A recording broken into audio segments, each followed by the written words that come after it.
Chers messieurs, chères madames, bienvenue à la chaîne YouTube d'Avenir de la Culture. Par ces moyens, nous cherchons à mobiliser tous ceux qui veulent réagir contre l'islamisation de notre pays.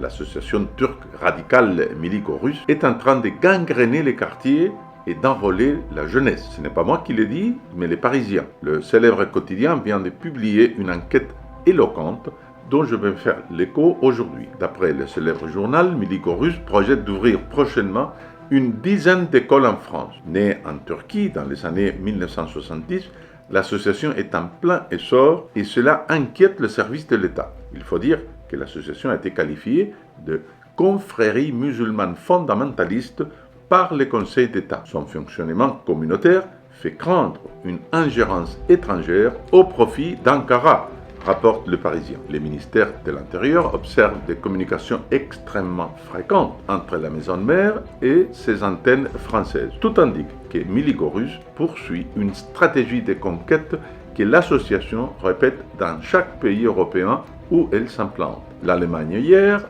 la France aujourd'hui. S'il vous plaît, aidez-moi à alerter les Français contre les dangers de l'islamisation en rejoignant maintenant les réseaux sans gendarme. Votre aide m'est indispensable pour développer cette chaîne. Aujourd'hui, c'est la jeunesse qui est visée par Milico-Russe. Les antennes locales de l'association turque invitent les gamins à jouer au foot, au badminton, au ping-pong. Des sorties sont organisées ainsi qu'une aide aux devoirs. Et puis, je vous le disais, cette nébuleuse ouvre des établissements scolaires. C'est par exemple le cas à Clichy-sous-Bois, en Seine-Saint-Denis, où le directeur du groupe scolaire Bellevue, Mohamed Hamidoullah, n'est autre que le président de la branche française de Milico-Russe. Cet établissement ne scolarise rien de moins que 400 élèves. Ceci alors que les frais d'inscription sont relativement élevés. Toujours d'après les Parisiens, le mouvement de création d'écoles s'est accéléré ces 2 dernières années avec des inaugurations à Strasbourg et Villefranche-sur-Saône en 2019, puis Blois, Mulhouse et Annecy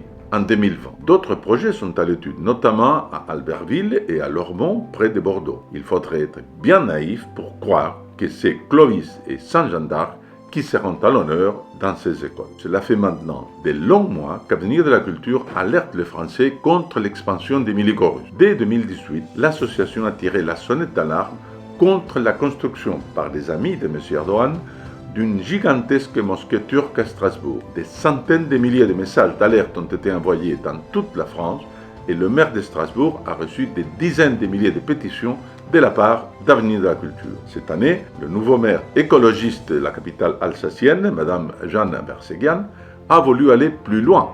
Elle a carrément fait voter une subvention à la mosquée Eyüp Sultan de 2,5 millions d'euros. Avenir de la Culture a tout de suite mobilisé les Français et Milico-Russe a renoncé à la subvention sous la pression populaire. Vous voyez, il n'y a pas de fatalité. Il est possible de faire reculer l'islam politique. Encore faut-il alerter et mobiliser. C'est ce que fait Avenir de la Culture. Pour permettre à cette chaîne de poursuivre sa mission, rejoignez tout de suite le réseau sans gendarme. Dès votre adhésion, vous recevrez en cadeau de bienvenue une superbe gravure de gendarme. Pour rejoindre le réseau, cliquez sur le lien qui se trouve dans la description de cette vidéo. Par avance, merci pour votre engagement et je vous dis à très bientôt.